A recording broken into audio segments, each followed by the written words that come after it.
دا طارق جمیل صاحب الله رب العزت دله یو فصاحت بلاغت او دغه رنګ د دین ډیر خدمات د کلی ډیر زیات خدمت ته الله رب العزت اخسته دی او د په لاس باندې ډیر خلک دا مسلمانان شوی دي.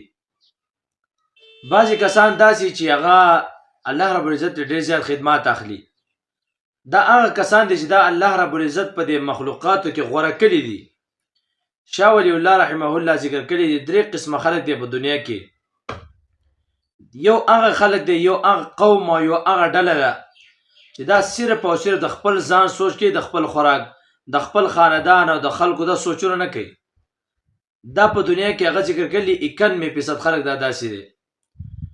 دویم قسم خلک دا داسې دي چې دا د خپل اهل او عیال، دا د خپل کلی، د خپل خاندان د دې سوچ کوي، د دې د کامیابی سوچ کوي.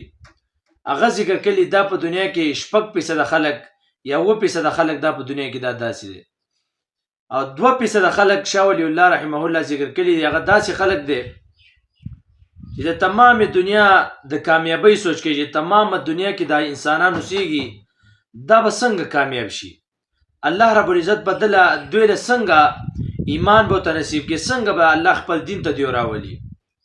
دا 2% خلک په دنیا کې اوسېږي. تقریبا نن سبا په دې دور کې طارق جمیل صاحب هم دی چې هغه په تمامه دنیا کې ګرځي، د دین خدمت کوي. لیکن ډېر خلک داسې چې هغه د هر څه په غلط انداز باندې پیش کوي. داسې نه دي کول پکار. مولانا طارق جمیل صاحب یو عالم دی، الله رب العزت تر دین خدمات اخلي، یو مقبول ترین عالم دی. الله رب العزت له فصاحت بلاغت ورکړي. ما د مولانا بجلیګر صاحب رحمه الله نه په خپل اوریدلیو، هغه ویلي زه په اوسه پورې چا بیان کې نیم جوړولی، نه مې چا بیان ته جړلی.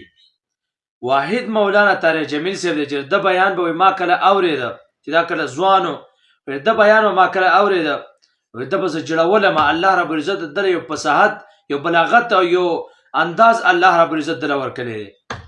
دا داسې یو عالم دی.